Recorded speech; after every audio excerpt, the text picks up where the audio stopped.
سلامتنا عبه زلكم يبتحكم كبرات النفتوات تخطات زينات تجراي هورايزن ليس عزبلنا محدش سمع بالتات وانا وزينات قريبنا لكم لنا سبسكرايب لايك شير نكبركم زيناتنا كسب وداتا كتكتات نعد مقم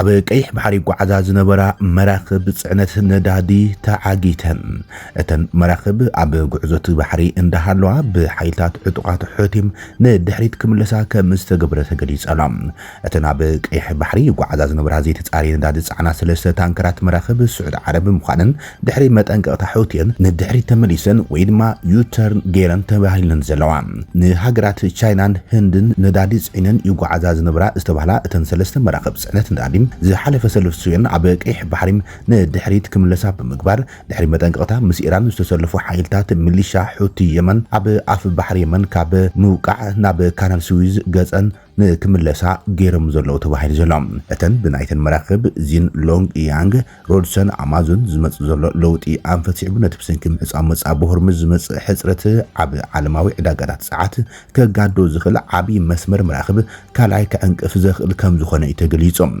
حوتي زحالف سولس انصار سعود عرب ناي بحري قدام حوتي عبي زحالف سوني انصار سعود عرب ناي بحري قدا كم زغورو زفلت يم عبي كوينات امريكان اسرائيل مس ايران كايد زخل حدوش جنبار دما كفيتلهم سقات عالماو قرب صعد دمام كينو وشمت عربن عبي ولم اتوجلنا عبي كوبانيات مراخب عبي زلاخو ايميل عبي ودبات سعود عرب صعنت كيصعنو وي كيوصم اطنقهم كم عينت انتفاتات عبي زخونو بوتارمام علاما ميسايلاتو كخنا كم زخليم نتن مراخب صعنت توقعز تقيح بحر سعود عرب انجيو زلام حوتي نسميناو يمن يقاصرو زلو خينم نجماغم بحري باب المندب اب افقيح بحر زركب مصابو حويسم اب وان كوينات وشمط هرمز كاب زعص جميرو ودب قيح بحر سعود عربي يامبوم كند مرات مسمر ندادي ماكراي مرا خينم اب معالتي مليونات برميلات ناوص عين ملاخ زخ عليهم دروب زحالف 24 ساعات وصايتات مدحن حدقا كوينات كم زوسخن نودبات سعود عرب زبلكات جمجامات حدقات داغماي يجمجم كم زلم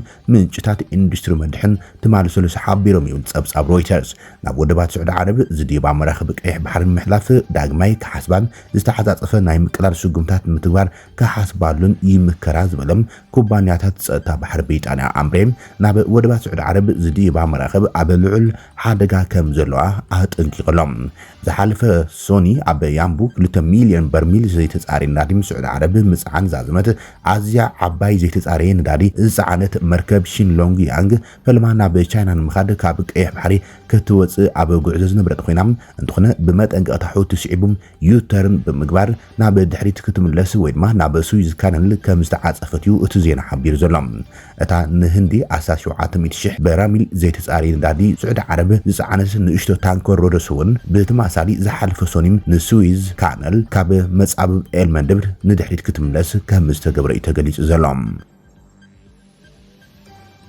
اب تግራይ ዳግማይ ናው ኩናት ከጅመር ዘጠንቅ መግለጽ ካብ አዲስ አበባ ወጽም አብ ብረታው ቃርሲ በህወሓት ተደምሲሱ ነበር ኃይል ፖለቲካም አብ ዘርጎህ መግለጽም መንግስት ብልጽግና አብ ትግራይ ዳግማይ ደማው ኩናት ሙላ አይንቀሳቀሰለ በመባል ከሲሱም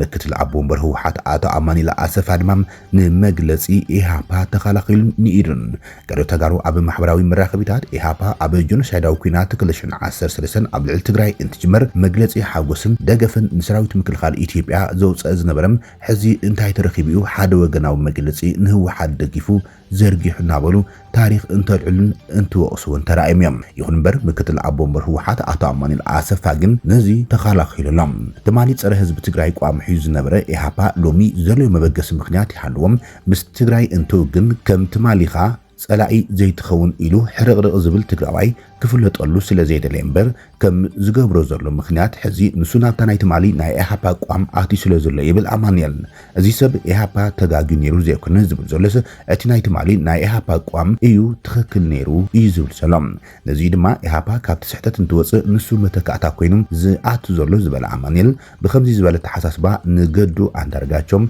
يوحنس بايالون اندرغاچو صگن تكيوم حلفي بالصگنا كوينم تتكات جينوسايدرات نبوخان تسلفهم زمحصلو تغارو وحدات ايكونن بمباليوم ازرارابي ግብረ መልሲ አቅሪቡ ዘሎም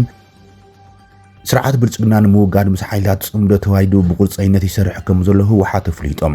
ነቲ ብወገን ትግራይ ዘሎ ምንቅስቓስ መኸተ ክሳብ መወዳእታ ንምዕዋድ ድማ መሪሕነቱ እናሃበ ከም ዝፍጽም ኣብ ዘርግሑ መግለጺ ሓቢሮሎም ህዝቢ ትግራይ ንዘመናት ኣንጻር ህልውኑ ዘጋጥሞ ከበድቲ ፈተናታት ብጽንዓት ተቃሊሱ ብምሕላፍ ብቅብብል ቃልሲ ወለደታት ናብዚ መዋዕል ዝበጽሐ ህዝቢ እዩ ዝበል መግለጺ ህወሓት ህዝቢ ትግራይ ኩሎም መስዋዕቲ ዝኸፍለሎም ናይ ቃልሲ እዋናት ብሄራዊ ክብሩ ላዕላውነቱ ህልውኑ ንምዕቃብ ኢሎም ኣብ ዝሓለፈ ዓመታት ዘጋጥሞ ሓደጋ ህልውናውን እዚ ናይ ወለደታት ትውፊት ዓቂቡ ብምቅላስ ነቲ ከም ህዝቢ ኣብ ልዕሊኡ ዝተዓወጀ ጀኖሳይድ ብጽንዓት ተቃሊሱ ህልውኑ ዓቂቡ ኣብ ምቕጻል ይዝርከብ ኢሎም እንተኾነ ግን እቲ ኣብ ልዕሊ ህዝብና ዝተዓወጀ ጀኖሳይድ ሕዙን ሓደጉ ይዛይደሎ እምበር ኣይዛረይን ዝበለ ህወሓት ጀኖሳይደር ውልቀ መላኺ ኣብይ ኣሕመድ ኩሎም ኣማራጭታት ሰላም ዘተን ድርድርን ብምዕጻም ህዝቢ ትግራይ ከም ህዝቢ ንምጽናት ዝሓዙ ትልሚ ንምዕዋት ኩሉ መዳዊ ርብርብ ኣብ ምክያድ እዩ ዝርከብ ኢሎም እቲ ዓሚቕ ተመክሮ ቃልሲ ዘለዎ ህዝብና ድማ ነዚ ገጢሞ ዘሎ ሓደጋ ብምርዳእ ቃልሱ ከጠናኽር ከም ዝግባም ብዝተፈለየ መንገዲ ክገልጽ ጸኒሑ ዝበል ህወሓት መሪሕ ውድብ ህወሓት ድማ ህልውና ሓደጋ ብምንባብን ካብዚ ሓደጋ ንምውጻእ ዝኽእል ወሰናይ ቃልሲ ተዘይተኻይሉ ዝህልዎ ዝገደደ ሓደጋ ብምርዳእ ምስቲ ወሰናይ ዓቕሚ ቃልስና ኢሉ ዝተኣማመነሉ ህዝብና ኣብ ምዝታ እዩ ዝርከብ ኢሎም ህዝብና ኣብዞም ዘበት ንብሄራዊ ብርሰት ብዝብል መሪሕ ሓሳብ ዝካየድ ዘለዉ መድረኻት ውዕውዕ መንፈስ ብምስታፍ ነቲ ዝቐርበሉ መበገሲ ይመይጥ ዝበለጸ ብምዕማቕ ህልውንኡ ንምርግጋጽ ኣብ ዘኽእሉ መሰረታዊ ተግባራት ብግልጺ ኣብ ምዝታ ይርከብ ዝበለ መግለጽ ህወሓት ብመስዋዕቲ ወለደታት ዝተዓቀበ ብሄራዊ መንነት ክብርን ኣብ መዋዕሉ ክሸራረፍ ከም ዘይግባእ ብምትማን እዚ ብዘላቕነት ዝረጋገጽ ድማ ነቲ ኩሎም ዓይነት ናይ ሰላም ኣማራጭታት ነጺጉም ብሓይሊ ከጽንተና ዝወፍር ዘሎ ጀኖሳይዳዊ ስርዓት ብምምካት ብምስዓርን ኣብ መቃብሩ ምዃኑ ኣብ ምሉእ ምርዳም ይበጽሐሎ ይብል እዚ ንምግሃዱ ሰን ድማ ምጉልባት ውሽጣዊ ዓቕሙ ምዃኑ ብምማን ሰራዊትና ብሓይሊ ሰብን ሎጂስቲክስን ክጠናኸር ካብኡ ተጽቢ ዝግበር ኩሉ ከም ዝፍጸም ከም ቀደሙ ደጀንን ግንባርን ብምትእሳር ነዚ ወሰናይ መድረኽ ብዓወት ንምዛም ሕራንኡ ይገልጽ ኣሎ ይብል ካብ ዝሓሊፉን በዚ ንኩሎም ኣፋልያት ብሓይሊ ክፈትሕ ዝህንደጸሎም ጀኖሳይዳዊ ስርዓት ተማሳሊ ሓደጋ ምስልዎም ሓይልታት ምሕዝነት ምፍጣር ክግበር ቃልሱ ብሙሉእ ልቦም ይድግፈሉ ኢሎም ባንዳን ጃሱስን ኣምሪሩ ዝጽየፍ ህዝብናም ጉጅለ ብሄራዊ ክሕደት ልኡኽቶ ጸላኢ ሒዙ ዝፍጸም ዘሎ ጸሊም ታሪክ ብምኹናን በዚ ዕሱብ ጉጅለ ዝግበር ናይ ምትላል ወፍርታት ኣሚሩ ብምቅላስ ዝታሉ ደቁ ምዒዱን መኺሩን ኣብዚ ታሪኻዊ ወሳኒ መድረኽ ምስ ህዝቦም ክቃልሱ ሓላፍነቱ ከም ዝዋፅኣ ድማ ቃል ይኣትዩልና እዩ ዘሎ ይብል ብሓፈሻ ህዝብና ነቲ ከም ህዝቢ ገጢሞ ዘሎ ናይ ብርሰት ሓደጋ ዓቕምታቱ ብምጥንኻር ስዒሩ ካብ ምውፃእ ወፃኢ ካልእ ኣማራፂ ከም ዘይብሉ ኣብ ምሉእ ምትእማን ብምጻሕ ወሳናይ ተርኡ ከም ዝዋፃእ ይረጋግጽ ዘሎ ይብል ህዝባዊ ወያነ ሓርነት ትግራይ ከም ኩሉ ግዜ ዝገብሮም ካብዚ ህዝቢ ምፍጣር ነዚ ህዝቢ ዝምቅላስን ተዕድልቲ ዝበለት መግለጺ ኣብዚ ህዝቢ ትግራይ ብሙሉእ ብምትእማን ዝኣትው ዘሎ ፍትሓዊ ቃልሲማም ለሙን ከም ሙትሩ ህዝቢ ከይጠለመም መሪሕ እጃም ብምውፃእ ነቲ ዘይተርፍ ዓወት ንምቅልጣፍ ካብኡ ተፅቢት ዝግበር ኩሉ ክፍጽም ምዃኑ ደጊሙ ቃል ብምእታዊ ብምባል እዩ ህወሓት ኣብ ዘርግሖ ሰሙናዊ መግለጺ ኣመልኪቱ ዘሎ ኩናት ኢራን ንኣሜሪካ ዘኽሰራ ወፃኢ ዕላዊ ኮይኑሎም ብ21 ሓምለ 2026 ኣብ ዋሽንግተን ኣብ ዝርከብ ካፒቶል ሂል ኣብ ዝርከብ ኮሚቴ ምምዳብ ገንዘብ ሴኔት ዝቐረበ ፔቲ ሄገስት ብ21 ሓምለ 2026 ኣብ ዝሃቦ መግለጺ ኣሜሪካ ኣብ ልዕሊ ኢራን ዝተኻየደ ኩናት ክሳብ ሕዚ ብድምሩ 37.5 ቢልዮን ዶላር ንኣሜሪካ ዋጋ ከም ዝኽፈላ ገሊጾም እዚ ሓድሽ ተዘርግሐ ኣሃዝ ወፃኢታት ኩናት ምስቲ ኣብ መፋረቕ ወርሒ ግንቦት ዝተገብረ 29 ቢልዮን ዶላር ግምት ክነጻጽር كلهم أبوش تحدث سمنات راي هندبتاوي وسخ شمون تنت وحمشت بيليون دولار زوكلي تباهلهم صحفي مكلخال أمريكا عبتماس على مسرح فردي سنة بينتاغون وتهدراو سرحتات زخون توسخ سوسان شوعات بيليون دولار هتصم ولا نكوهبهم زحاتو حتون مكلخال من مخناين مسكرهم نجيب قلت زعب زلو وسايتات كينات أمريكا بدكي انترينايم من محدار ترامب أب مأخلا مراق زقبرو زلو وتهدراو فيم أب العلي ماكرو كتبان عالماوي جيوبوليتيكا أمريكا نسعبو زلو عابي مواقراو تساقط إيقلات تعب نفسه كيف زكاية زلو ببيليون دولار زوسخ وسايتات نايتو كينات أنصار إيران كابتو واشنطن أما جمرتا زحاسبتهم نوحيس أنا حمد قاعتي آيرن استراتيجيكا وقدان ناب مريتاو جيجن بزح وسايتات زحاتو وتهدراو لوجيسكسن مفساس كم سسقاقرز قلات أبزوان زي بينتاغون 67 بيليون دولار هتوت دليت زدليو زلو خينم عدق سراويت أمريكا إينك كم زلون زباو كيناتي سفح كم زلون نصر ملكتي تباحيلم بخالوغن زفيح وسخ بجت أبو وشتاوي بوليتيكا أمريكا كبير وترك فترون قدن كوينلام أبزو ኣብዝዋን ዋጋታት ንብረትን ቁጠባዊ ፀቕጥን እቲ ናብ ኩናት ማእከላይ ምብራቕ ዝፈስስ ዘሎ ቢልዮናት ዶላር ክፈልቲ ግብሪ ኣሜሪካ ካብ ዲሞክራትን ገለ ኣባላት ባይቶ ሪፐብሊካን ኣብ ሴኔት ባይቶ ወከልቲ ህዝብን ሓያል ተቃውሞ ይስሕበሎም እቲ ኩናት ብዝናሃር እዚ እንተቐፂሉ ኣብ ልዕሊ ኒውክሌራዊ ትካላት ኢራን ዝካየድ ዘሎ መጥቃዕቲ ነፈርቲ ናብ ሙሉእ ዞባዊ ኩናት እንትተሰጋጊሩን እቲ ወጻኢታት ኣብ ማእቲ ቢልዮናት ዶላር ክበፅሕ ከም ዝኽእል ክእላታት ስትራቴጂካውን ፋይናንሳውን ኣጠንቂቖምሎም እዚ ድማ ንዓለማዊ ቁጠባውን ምርግጋዕን ወተሃደራዊ ዕብለላን ኣሜሪካ ብከቢድ ኣብ ሓደጋ ከም ዘእቱ ክእላታት ስትራቴጂን ፋይናንስን የጠንቅቖሎም ኣሜሪካ ኣብ ዞባ ቀርኒ ኣፍሪቃ መሰረታዊ ዝተባሃለ ዲፕሎማስያዊ ስጉምታት ጀሚራላ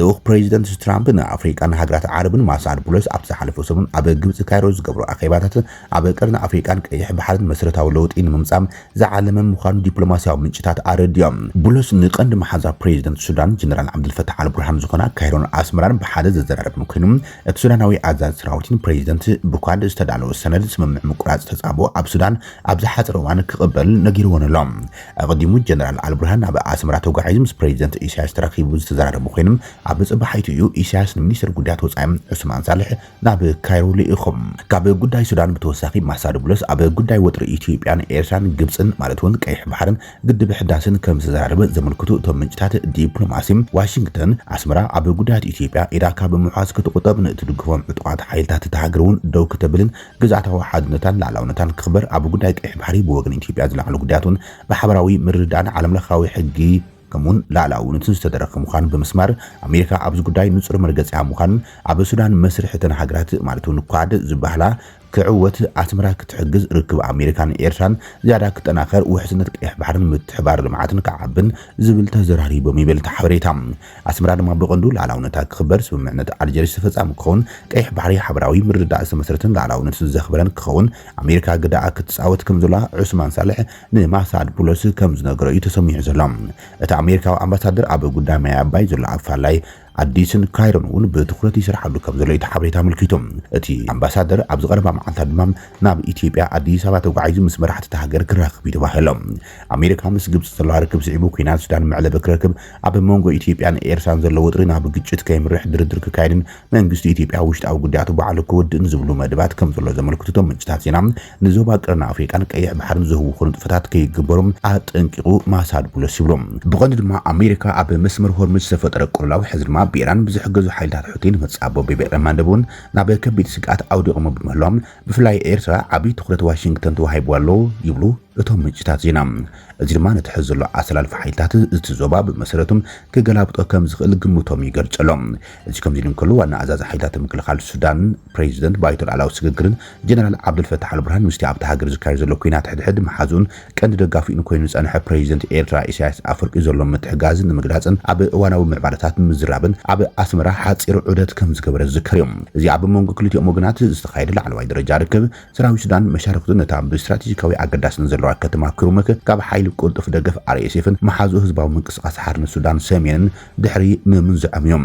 ፕሬዚደንት ኢሳያስ ቅድሚ ሕዚ ኣብ ወርሒ ሕዳር ናብ ፖርት ሱዳን ተጓዒዙ ምስ ጀነራል ተራኺቡ ጀነራል አልቡርሃን ኣብ ሚያዝያ 2025 ኣብ ኣስመራን መንግስቲ ንምስጋን ተማሳል ዑደት ብምክያድ ሰራዊት ሱዳን ንRSF ካብ ርእሰ ከተማ ካርቱም ምስ ኣባረሮም ኣገዳሲ ዲፕሎማስያዊ ጉዕዞ ገይሩ ነይሮም ነዚ ዑደት እዚ ብነቐፌታ መንገዲ ክምርመር እንከሎ ብመሰረት እቲ መጽናዕቲ ሰራዊት ሱዳን ኣንጻር RSF ኣብ ዘካየድ ዘሎ ኩናት ከም በዓል سعود عرب جبسي تركي زعمسلو عبيت قطباون دبلوماسياون حيلتات كدغفون كلهم ترى إيرترا أبي بايتا وسان استراتيجيكاون ناخذ متصلهم بريزيدنت إيساياس ملو كبدت وتهدروا حيل هاجرو بالدحري سراوي سودان أسلفهم أسمرا حيان صلوا زلوا مراوي السودان سغرو دباو محبرسبات بمودابن بمعتاقن صلاويت كتخون غيروايم كابز حليفو سراويت إيرترا أبي السودان معسكرات تعليم بمخفات وتهدراو بقتهم أبتو بمستاف نسراوي السودان يسلطنالهم إيرترا نسراوي السودان كابت كبرو دغف بتوسخون نحيلتا TDF-ን ቀንዲ ሓጋዚትን ካብ ናብን ንኽንቀሳቐሱም ፈቂዳ ከም ዘሎ ይዝግለጽ እዚ ኣብ መንጎ ኣስመራን ካርቱምን ዘሎ ምሕዝነት ኣዝዩ መዝማዝን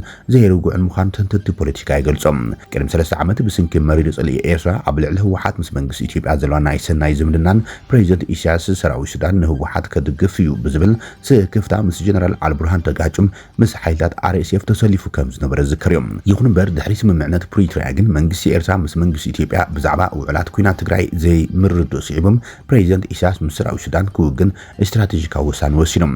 እሱግምት እዚ ንኤርትራ ምስ ግብፂ አሰሊፍዋ ክልቲአን ሃገራት ድማ ሱዳን ከምቹ መድረክ ተጠቂመን ኣብ ልዕሊ ኢትዮጵያ ዘለውን ሓምራዊ ተቃውሞን ጽልዋን ኣደሊለን ይዝርከባ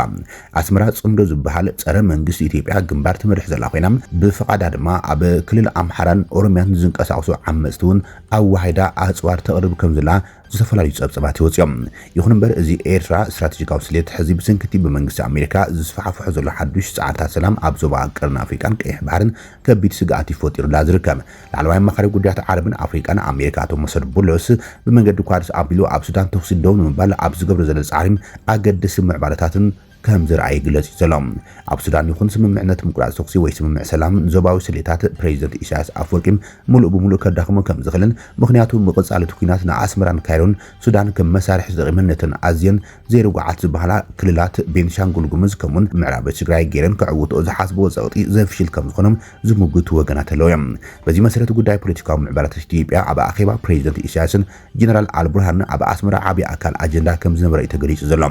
ቀዳማይ ሚኒስትር ኢትዮጵያ አብይ አሕመድ ኣብ ዝቀረባውን ኣብ ፓርላማ ኣብ ዝስምዕ መድረም እዚ ጸረ ኢትዮጵያ ግንባር ዚን ላዕላውነት ሃገር ናይ ምጽላው ሓይሊ ከም ዘይብሉ ኣናእሱ ገሊጹዎ ነይሮም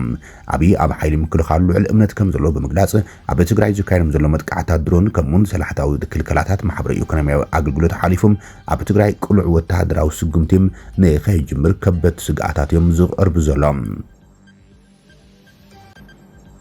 ክቡራትን ፍትዋትን ተኸታተልቲ ዜናታት ትግራይ ሆራይዘን ናይ ሰዓት ዝበልናይ መሓደሽቲ መዕባለታትን ዋናዊ ዜናታትን ኣብዛዚምናልና ንሰናይ ምክትታልኩም ነመስግን ሰላም ዓልቲ